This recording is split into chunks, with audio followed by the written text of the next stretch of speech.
ఆంధ్రప్రదేశ్ రాజకీయాల్లోనే అత్యంత కీలక నియోజకవర్గాల్లో అద్దంకి ఒకటి. అద్దంకి రాజకీయాలు ఎప్పుడూ హాట్‌గా ఉంటాయి.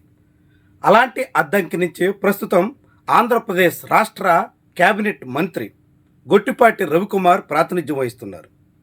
పార్టీలకు అతీతంగా వ్యక్తిగతంగా గొట్టిపాటి బుజ్జుకున్నటువంటి ఇమేజ్ అంతా ఇంతా కాదు. అందుకే ఆయన ఎన్ని పార్టీలు మారినా అక్కడ వరుసగా గెలుస్తూనే వస్తున్నారు. ఇప్పటికే 2009లో కాంగ్రెస్ పార్టీ, 2014లో వైఎస్ఆర్సీపీ, 2019, 24లో తెలుగుదేశం పార్టీ, ఇలా 3 పార్టీల తరపున ఒకే నియోజకవర్గం నుంచి వరుసగా గెలుస్తూ వచ్చిన చరిత్ర అయింది. ఇలాంటి అరుదైన ఘనత చాలా తక్కువ మందికి మాత్రమే ఆంధ్రప్రదేశ్లో ఉంటుంది. అలాంటి తన వ్యక్తిగత చరిష్మా కలిగినటువంటి నియోజకవర్గంలో గొట్టిపాటి రవికి కష్టకాలం దాపురిస్తుందా అనే ప్రశ్న ఉదయిస్తోంది. రాబోయే రోజుల్లో గొట్టిపాటి బుజ్జికి అద్దంకిలో అనేక అవరోధాలు తప్పవు అనే మాట కూడా అనివార్యంగా వినిపిస్తుంది. చాలా కీలకమైనటువంటి వ్యవహారం. అద్దంకి రాజకీయాలు కమ్మ వర్సెస్ రెడ్డి అన్నట్టుగా చాలా క్లియర్గా ఉంటాయి. వైఎస్ఆర్సీపీకి బలం ఉన్నప్పటికీ కూడా వరుసగా 2 ఎన్నికల్లో దాదాపు గెలవాల్సినటువంటి సమయంలో పార్టీలో సఖ్యత లేకపోవడం వల్ల సీటు చేజార్చుకుంది అనే అభిప్రాయం బలంగా ఉంది. 2024లో రాష్ట్ర వ్యాప్తంగా వేవ్ వీస్తూ భారీ విజయాలు సాధించిన కూటమి అభ్యర్థులకు భిన్నంగా గొట్టిపాటి రవి 25,000 ఓట్ల మెజార్టీతో విజయం సాధించారు. అప్పట్లో వైఎస్ఆర్సీపీ తరపున హనుమరెడ్డి అనే నాయకుడిని చివరి నిమిషంలో అక్కడికి పంపించి నియోజకవర్గ సారథ్య బాధ్యతలు అప్పగించడంతో ఆయన పూర్తిగా చక్కదిద్దుకోలేక చతికిలపడ్డారు. తీరా ఓటమి తర్వాత ఆయన మొత్తం పెట్టే బేడా సర్దుకుని అక్కడి నుంచి ఉడాయించడంతో ఆ నియోజకవర్గంలో వైఎస్ఆర్సీపీకి నేత ఎవరు అనే ప్రశ్న ఉదయించింది.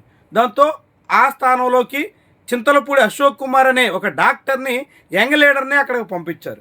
ప్రస్తుతం డాక్టర్ ఏవో కొన్ని కార్యక్రమాలు నిర్వహిస్తూ వైఎస్ఆర్సీపీ ఉనికి చాటుకునే ప్రయత్నం చేస్తున్నారు. అయితే ఎన్నికల నాటికి ఆయనే అభ్యర్థిగా ఉంటారా అన్నది ప్రధానమైనటువంటి ప్రశ్న.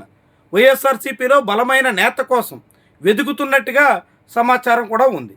అయితే మొన్నటి డీలిమిటేషన్ ప్రక్రియ తెర మీదకు వచ్చినప్పుడు గొట్టిపాటి బుజ్జి బలమైన ఆశలు పెట్టుకున్నారు అనే మాట వినిపించింది. నియోజకవర్గంలో వైఎస్ఆర్సీపీకి బలమున్న 1-2 మండలాలను మార్చి తనకు పూర్తిగా పట్టున్నటువంటి ప్రాంతాన్ని నియోజకవర్గంగా నిలబెట్టుకోవడం ద్వారా మళ్ళీ పాగా వేయొచ్చు అని గొట్టిపాటి రవి అంచనా వేసినట్టుగా లెక్కలేశారు. కానీ తీరా అనుకున్నది ఒకటి అయ్యింది ఒకటి అన్నట్టుగా మారింది. నియోజకవర్గాల పునర్విభజన 2029కి ముందు జరిగే అవకాశాలు అత్యంత నామమాత్రం. దాంతో ఇప్పుడున్న అద్దంకి నియోజకవర్గంలో ఈనాటి పరిస్థితుల మధ్య ఎన్నికలకు వెళ్లాలంటే గొట్టిపాటి రవి తీవ్ర ప్రజా వ్యతిరేకతను ఎదుర్కోక తప్పదనే మాట వినిపిస్తోంది.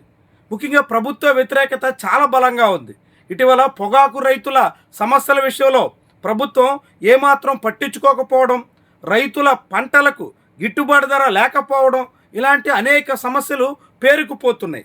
పొగాకుకి ఎటువంటి ధర రాకపోవడం, కొనుగోళ్లే లేకపోవడం, వైఎస్ఆర్సీపీ అధినేత పొదుల్లో నిరసన తెలియజేసిన తర్వాత పొగాకు కొనుగోలు చేయడం, ఇదంతా ప్రభుత్వాన్ని బదనాం చేయడానికి కారణంగా మారాయి.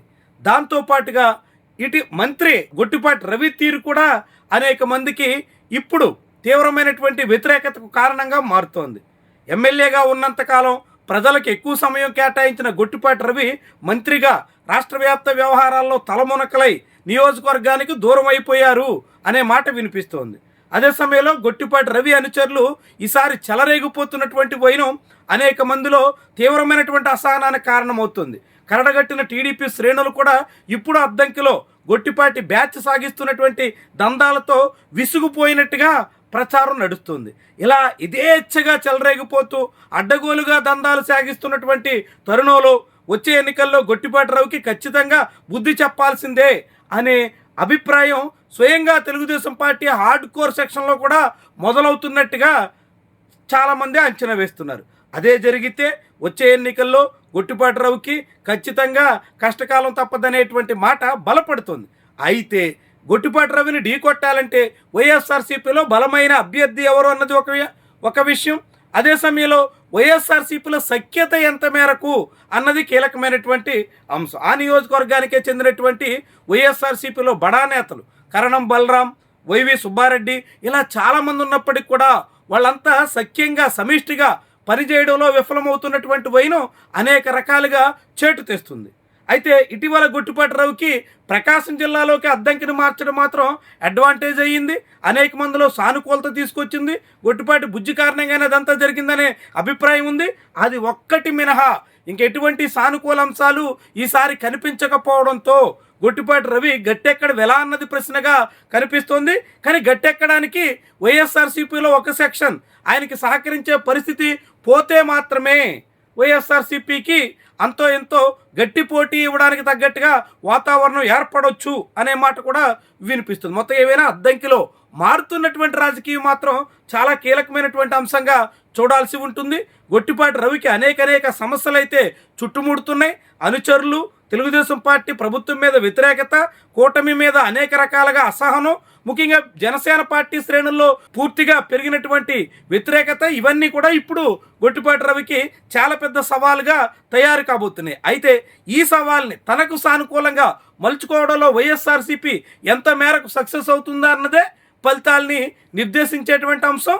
దానికి తగ్గట్టుగా వైఎస్ఆర్సీపీ బలమైన నేతను బరిలో దింపుతుందా, పోనీ ఎవరిని పోటీలో పెట్టినా అంతా కలిసి సమిష్టిగా పనిచేస్తారా, ఇవే ఆ పార్టీకి వచ్చే ఎన్నికల్లో అద్దంకి ఫలితాల మీద కీలక ప్రభావం చూపేటువంటి విషయాలుగా చెప్పాల్సి ఉంటుంది.